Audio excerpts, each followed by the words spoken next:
After British forces withdrew in defeat from Greece to the island of Crete in early 1941, they were soon fighting German invasion armies again. This time, 5,000 of Hitler's elite paratroopers landed to complete their conquest in the Mediterranean.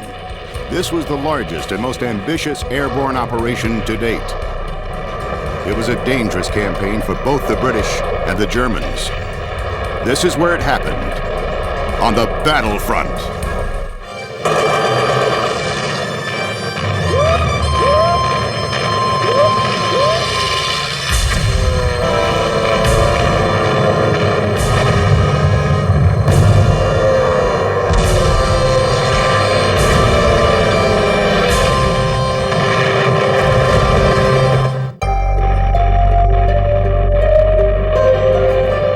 After 5 months of fighting British troops, Italian forces have failed miserably in their mission to conquer Greece. In March 1941, Hitler comes to the rescue of his Axis partner. Within 1 month, a German flag flies over the Acropolis. British expeditionary troops are forced to evacuate. Crete is 160 miles long. It possesses a large deep-water harbor at Suda Bay and 3 airfields at Maleme, Britimo, and Heraklion. Whoever controls Crete dominates the East Mediterranean. On the 1st of May, 1941, over 27,000 disorganized British, Australian, and New Zealand soldiers land on this important base of operations for Greece, Turkey, Palestine, and Suez.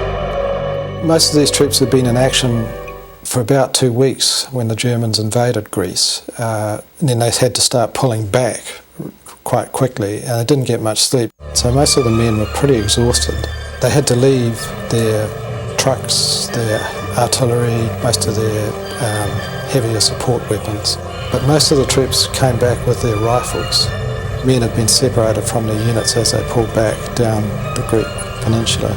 All units were in need of reorganisation as soon as they reached Crete. Most of them expected that they would head on to Egypt. They didn't expect to fight in Crete. And the original intention was to take the Australians and New Zealanders and transport them immediately to Alexandria. But it soon became evident that the shipping wasn't available to do that. They were met by officers who knew that the evacuation was taking place and a certain amount of organisation had already been put in place.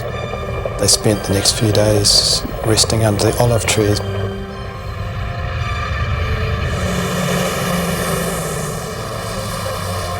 Having taken Greece, the next obvious target is Crete, but the method of invasion is open to debate.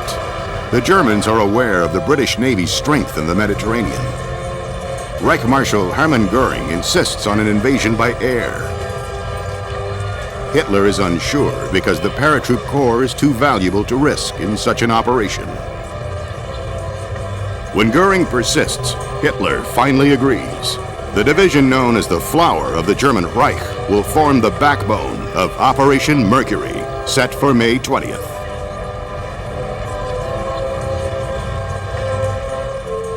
Fallschirmjäger-Division was a parachute division, and it was a organization established very much like the American Airborne, which was designed to be carried into battle by jumping out of an airplane with a parachute, and some of them also to land in gliders that would be released. And what they insisted on was very, very extensive physical training, how to fall without breaking all your bones. Although the training was extensive, it was perhaps not sufficiently geared to what was likely to be regular infantry fighting, because people did not yet realize that parachute or glider landed troops would not have the support of substantial artillery, tanks, or anything of that sort in the early stages of their fighting.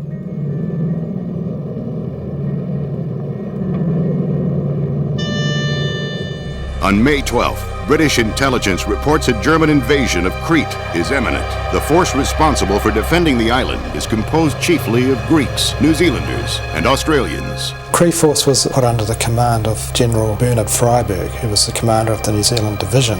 He had at his disposal about 42,000 troops, including 10,000 Greek troops. Crete force orders was to hold the island, to deny it to the enemy. They knew that it was probably going to be invaded. He was told to use the materials he had to prevent the enemy from effecting a landing. Freyberg's retort was, I don't have the heavy equipment, my troops haven't got the digging equipment, we don't have the transport, and above all, we don't have the air power to deal with the German Air Force. The problem in Crete was that all of the main objectives, the 3 airfields and the port of Suda Bay, are all on the north coast. They all face towards Greece, where the Germans were now building air bases. If the island had been swung around and faced the other way, it might have been a different story.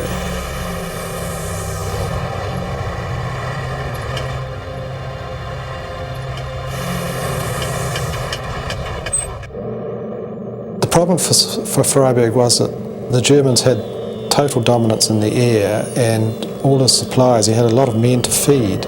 40,000 rations had to be got every day, and they could only bring them into Suda Bay. The ports on the south coast were inadequate, and they couldn't operate in Suda Bay except at night.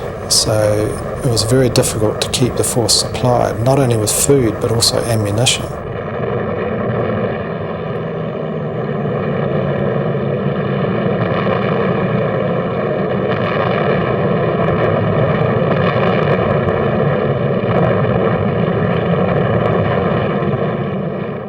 The Germans decided to land an airborne division, seize the airports, and then use those airports to protect the shipborne reinforcements and supplies. In Operation Mercury, the German objectives are to take the airstrip at Maleme and the towns of Kania and Irakulon. On the morning of May 20th, 1941, the German airborne forces are ready. There was extensive and accurate briefing on physical features of the land, but not particularly adequate briefing on the kinds of resistance that they were likely to run into. The German troops and commanders who went into this felt very confident that they were going to be successful, and that they were going to be successful rather quickly. And that was in part because of the relative quickness of the speed and success of the whole German operation against Yugoslavia and Greece.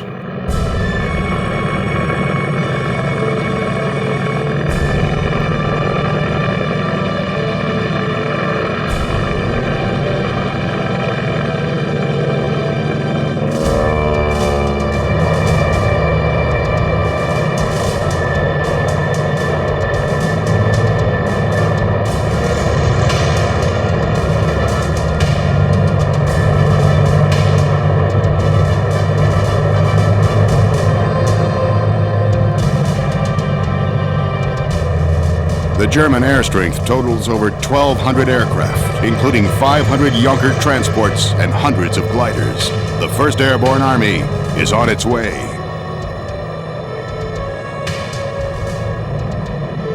Having come from a succession of prior victories, the German paratroopers, number one, had an esprit de corps of a select volunteer group, which one would anticipate being characteristic of such a group. So you have a high esprit de corps, a high level of confidence, and an expectation that, well, this is the sort of thing we're trained for, we'll pull it off, and it'll be relatively quick and easy.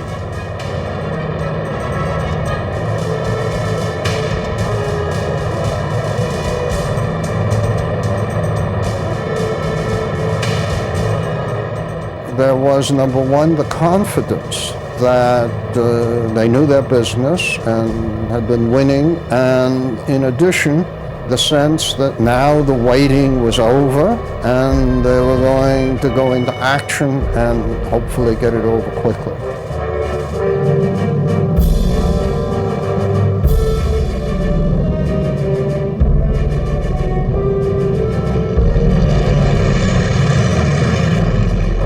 For a jump was to alert the men, to get them ready, and they were then told, now you go. And of course the sequence had been determined ahead of time so that the men knew, I'm going after him and X is coming after me.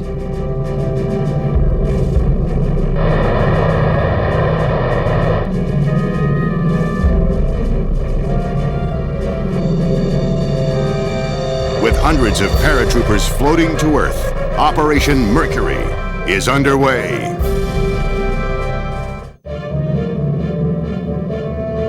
May 20th, 1941. The German invasion force appears over the island of Crete. Most of the men were standing waiting for the cooks to finish preparing the breakfast when they heard the sound of approaching transport planes, suddenly disgorging sticks of paratroopers. And the immediate effect was amazement. Nothing like this had been seen before on this scale, not a whole division.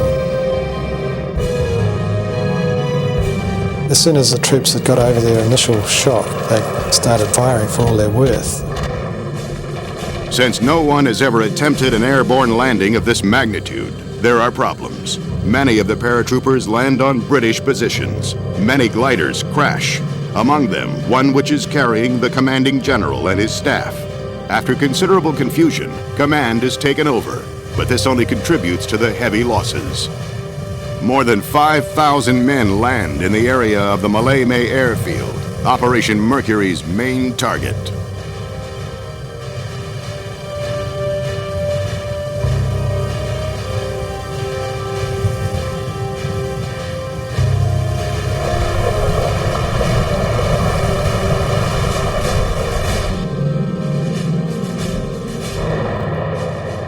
At 11 a.m., more German transports appear and drop equipment and ammunition to the waiting paratroopers.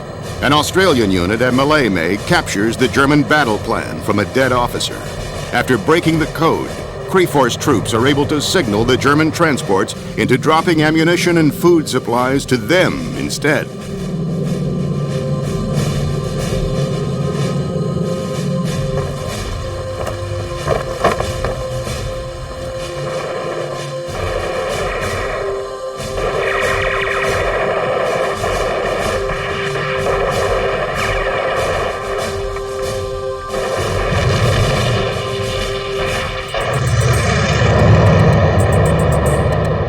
The Luftwaffe gives as much support as it can, but the confusion resulting from the loss of so many officers reduces its effectiveness.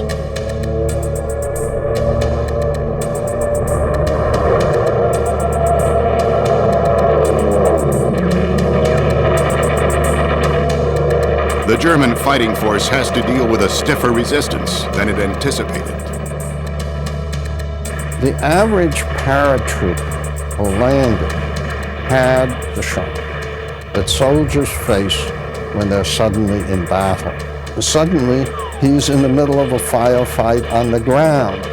There is this shock of finding that there were numerous and well-armed and prepared enemy soldiers who had substantial equipment at a time when you knew that your own side, because of the nature of airborne assault, did not have heavy equipment that planes obviously could not drop at this time.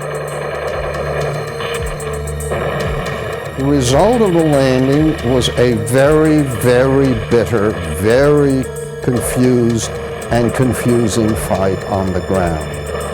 Very substantial initial casualties.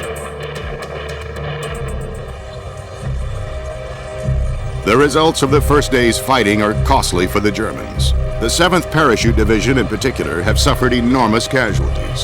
Hitler is so alarmed by the losses in his crack unit that he forbids the Berlin radio to mention the invasion until Crete has been taken.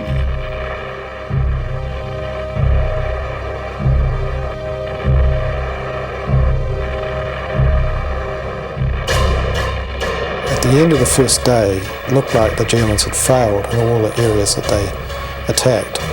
In the late afternoon, they sent in the second wave, the attacks on Retimo and Heraklion. The Australians and the British very quickly got control of the situation in both those areas. The Germans were never going to capture the airfields.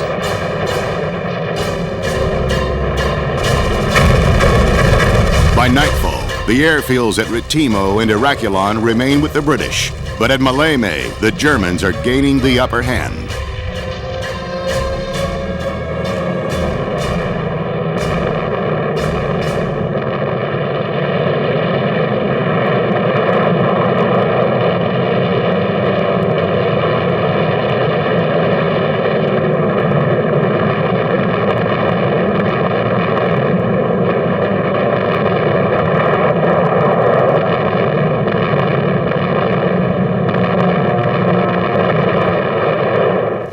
The New Zealanders at Maleme have pulled back from a failed counterattack during the night, giving the Germans a foothold on the airfield. To consolidate their positions, Germans engage half a battalion of paratroopers to hold Maleme, no matter the cost. The only way they could establish a substantial perimeter around their newly taken territory was to fight 1 yard, or the Germans would say 1 meter at a time, and that fighting proved to be very costly. On the other hand, the German Air Force now could provide dive bombers and other air support for the actual fighting. Before the battle, Freiburg said it was going to be a very close-run thing. If we didn't get support weapons and Air Force air support, it would be very hard to ensure that the Germans were defeated.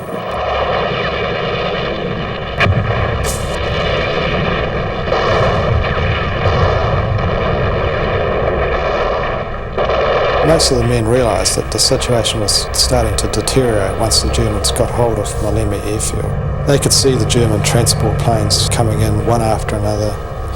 They knew that every time a plane landed it was disgorging another company or ammunition or supplies, that their situation was going to deteriorate once the Germans got all that material on the ground. On the morning of May 21st, the British fleet in the area is pounded by a heavy air bombardment. The cruiser Juno is hit and sinks within 2 minutes.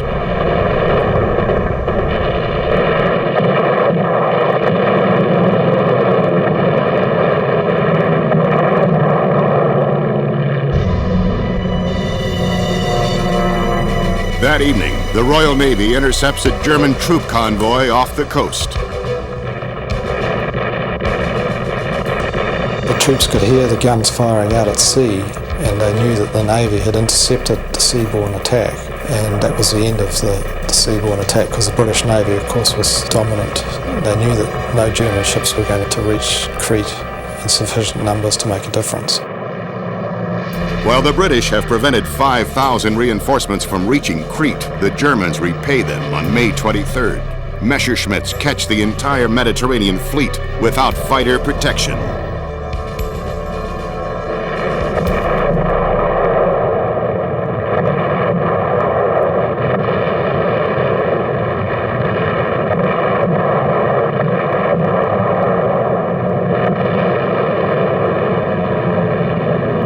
The British lose a battleship, 4 cruisers, and 8 destroyers, which are sunk or out of action. Other units are severely damaged. The fleet is forced to withdraw. May 26th, continuous air bombardment has reduced the British forces to small, isolated, and immobile units. Both sides are escalating the costs for control of the island.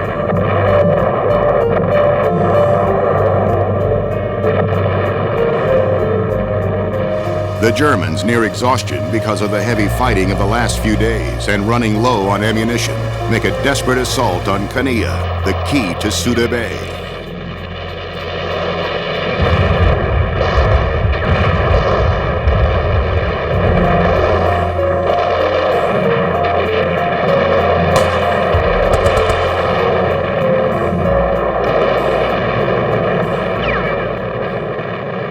After a night of intense fighting, the Germans managed to breach the British lines. The front is broken and further British resistance becomes futile.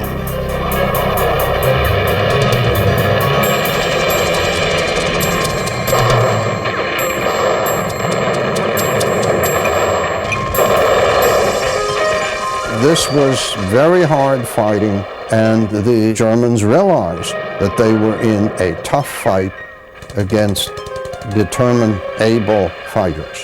And this, I might add, did not come as a terrible surprise to them, because the Australians and New Zealanders had that reputation from the First World War. On May 27th, the decision is taken to evacuate Crete. The troops are ordered to proceed to the beach at Sfakia.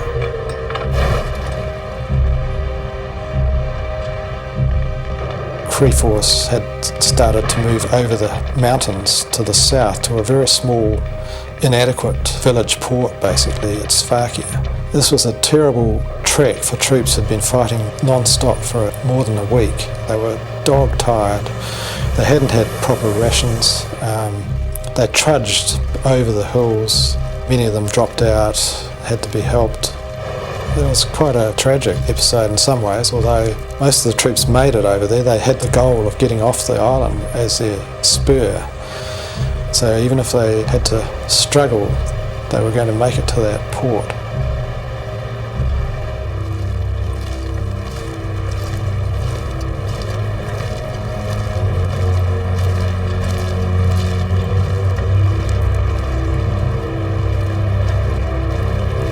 There were rear guards put in there to stop any troops follow them up, and there were some quite stiff little actions fought against a few of the German regiments that moved south. Most of the fighting troops got away. Many of the support troops were left. About 7,000 eventually had to surrender at Sfakia. When the evacuation is complete, the remaining British officers have orders to surrender to the Germans. Some of the soldiers are disgruntled by not fighting and worry about their futures as prisoners of war. Although 13,000 of the soldiers have been killed or captured, 15,000 British are saved.